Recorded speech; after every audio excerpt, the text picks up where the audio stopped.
सोचिए, पादप जगत यानी प्लांट किंगडम की कहानी सिर्फ कुछ हरी पत्तियों या तनों तक सीमित नहीं है। बिल्कुल नहीं। ये तो एक एपिक इवोल्यूशनरी जर्नी है, एक महाकाव्य जैसा सफर, जहां जीव लगातार नए वातावरण पर अपना कब्जा जमाने के लिए खुद को लेवल अप करते आए हैं। आज के हमारे इस विश्लेषण में हम इसी अद्भुत यात्रा को डिकोड करेंगे और देखेंगे कि कैसे एकदम साधारण जीवों ने धीरे धीरे पूरी धरती पर अपना विशाल साम्राज्य खड़ा कर लिया। तो चलिए इस सफर की शुरुआत करते हैं। 50% यानी आधा सुनने में शायद आम लगे, लेकिन जरा सोचिए, पृथ्वी पर कुल कार्बन डाइऑक्साइड फिक्सेशन का कम से कम आधा हिस्सा जलीय पौधों, खास तौर पर शैवाल द्वारा किया जाता है। ये वो अनसंग हीरोज हैं जिन्हें हम अक्सर नजरअंदाज कर देते हैं। जो हवा हमारे जीवन को मुमकिन बनाती है, जो एनवायरनमेंट हमें जिंदा रखता है, उसका एक बहुत बड़ा हिस्सा इन्हीं की देन है। ये आंकड़ा ही अपने आप में काफी है ये बताने के लिए कि पादप जगत के विकास को समझना हमारे लिए कितना जरूरी है।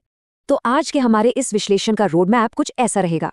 सबसे पहले पादप जगत का विकास, दूसरा शैवाल जलीय अन्वेषक, तीसरा ब्रायोफाइट्स पादप उभयचर और आखिर में टेरिडोफाइट्स प्रथम संवहनी पौधे।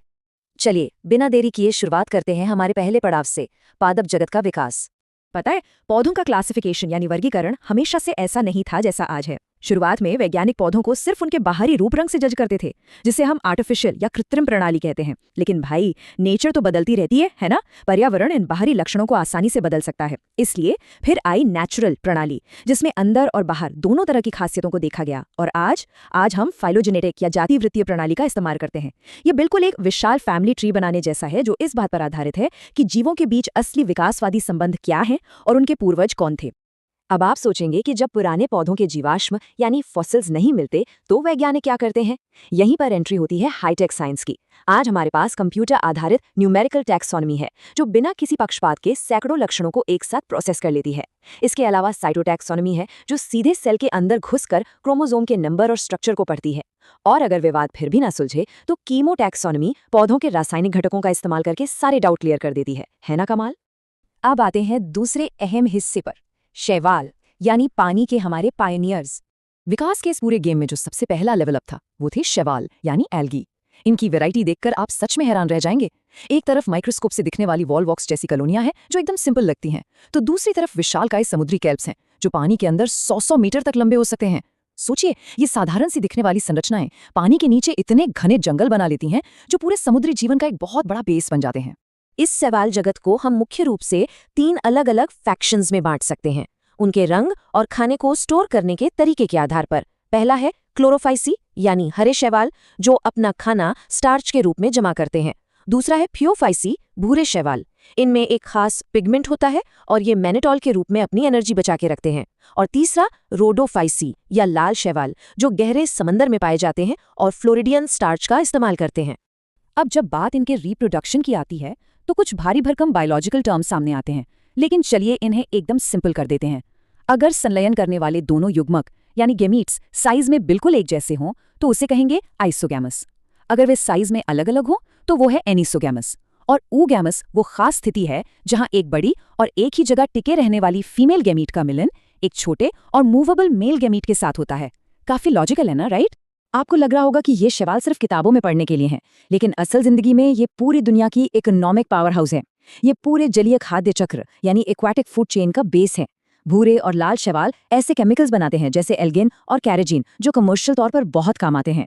और तो और क्लोरेला नाम का एक प्रोटीन से भरपूर शैवाल है जिसे अंतरिक्ष यात्री, जी हाँ एस्ट्रोनॉट्स, स्पेस में खाने के सप्लीमेंट के तौर पर इस्तेमाल करते हैं। बिल्कुल माइंड ब्लोइंग। चलिए अब ऐसे एवोल्यूशन गेम में एक और लेवल अप करते हैं।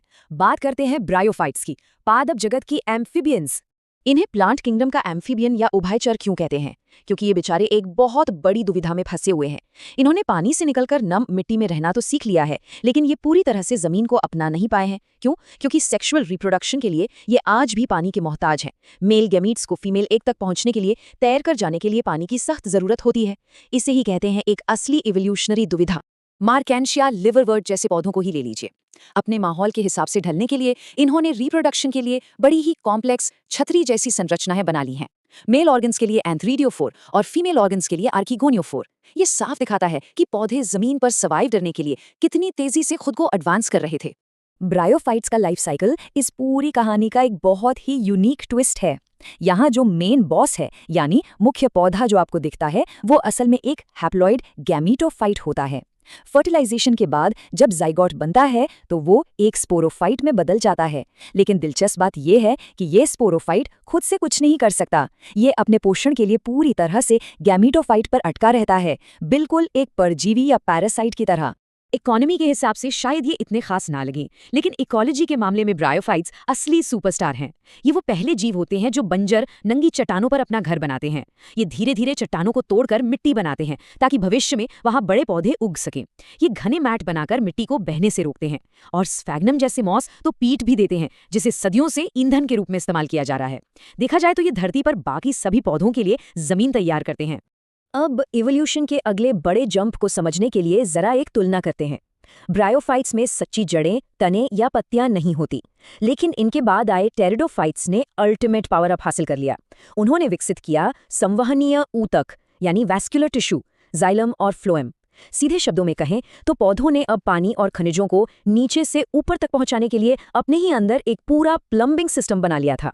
तो स्वागत कीजिए हमारे चौथे पड़ाव का, टेरिडोफाइट्स यानी जमीन के सबसे पहले संवहनी या वैस्कुलर पौधे। फर्न और सेल्विनिया जैसे पौधों में आकर वनस्पति की दुनिया में एक बहुत बड़ा पावर शिफ्ट होता है। ब्रायोफाइट से बिल्कुल उलट यहाँ जो मुख्य पौधा हमें दिखाई देता है वो एक डिप्लॉयड स्पोरोफाइट होता है।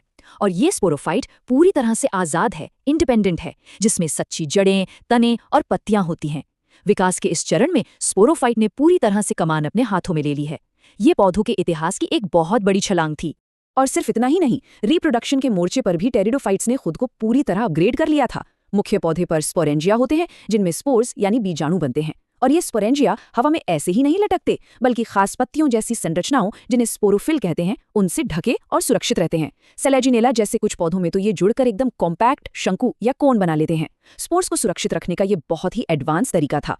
लेकिन इतनी शानदार प्रोग्रेस के बावजूद एक बहुत बड़ा कैच अभी भी बाकी है। जरा सोचिए, अगर फर्न्स ने सूखी जमीन पर राज करने के लिए इतना बेहतरीन आंतरिक वैस्कुलर सिस्टम बना ही लिया था, तो उन्हें सेक्सुअल रिप्रोडक्शन के लिए आज भी पानी की जरूरत क्यों पड़ती है? क्यों वो पानी पर निर्भर है? इस एक एवोल्यूशनरी रुकावट ने ही भविष्य में बीज वाले पौधों यानी जिम्नोस्पर्म और एंजियोस्पर्म के विकास का मंच तैयार किया। लेकिन वो एक अलग कहानी है। तब तक के लिए पादप जगत की इन माइंड ब्लोइंग रणनीतियों पर जरूर विचार कीजिएगा।